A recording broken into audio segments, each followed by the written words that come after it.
अमीर ननद की गरीब भाभी। रीना एक मध्यम परिवार की लड़की थी, लेकिन उसकी भाभी शिवानी एक बड़े घर की बेटी।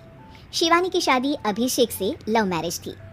अरे भाभी, ये कितना अच्छा सूट पहना है आपने, काश ऐसा मैं भी पहन पाती। अरे क्यों नहीं रीना, वैसे भी तुम्हारा और मेरा नाम तो एक ही है, जब मन करे पहन लेना।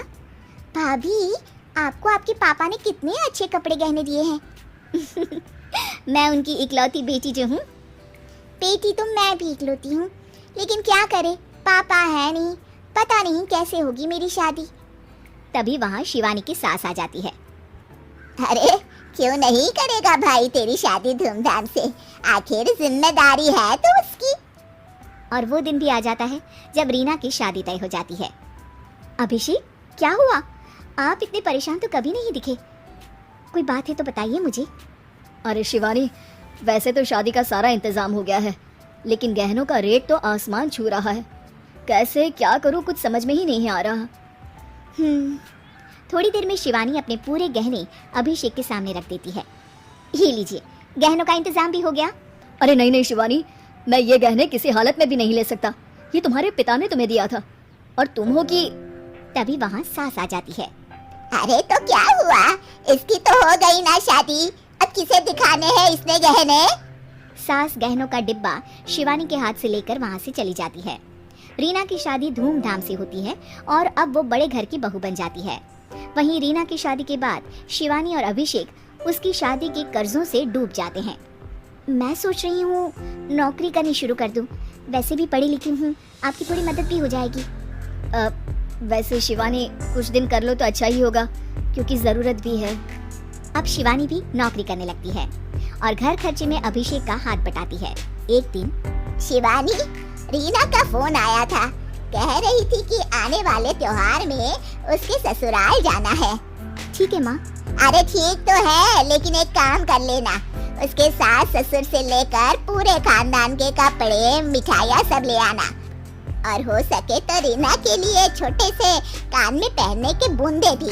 और क्या है ना, शादी में उसे सारी बड़ी बड़ी कान की ज्वेलरी दी थी, घर में पहनने के लिए तो उसके पास कुछ भी नहीं है। शिवानी सोच में पड़ जाती है कि वो क्या करे, क्योंकि कर्जों और घर के खर्चों के बाद तो पैसे बचते ही नहीं थे। शिवानी फिर अपने पिता को फोन करती है और उनसे पैसे मांगती है।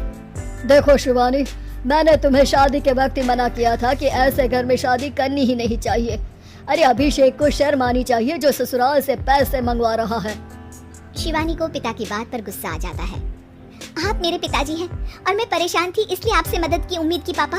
अभिषेक को तो पता भी नहीं है कि मैंने आपसे पैसे मांगे हैं। शिवानी सोचती है कि वो अभिषेक से बात करे, लेकिन फिर उसे लगता है कि वो टेंशन ले लेगा।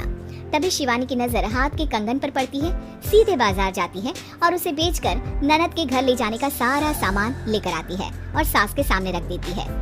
हाँ ठीक है, लेकिन फल थोड़े और अच्छी क्वालिटी के होने चाहिए थे।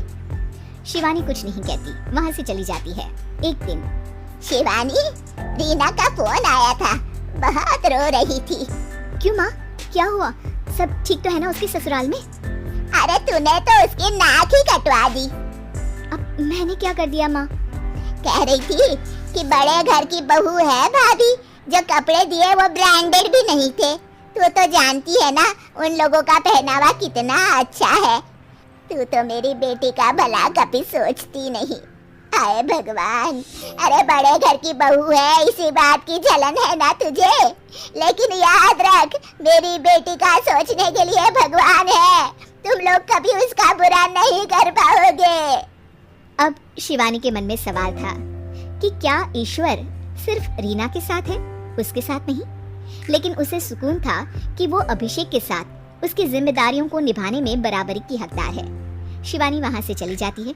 वो सास से कुछ नहीं कहती, क्योंकि अमीर घर की बहू बनकर रीना को भले ही सुकून ना हो, लेकिन गरीब घर की बहू बनकर शिवानी खुश है, क्योंकि खुशी पैसों से नहीं परिस्थितियों पर निर्भर करती है।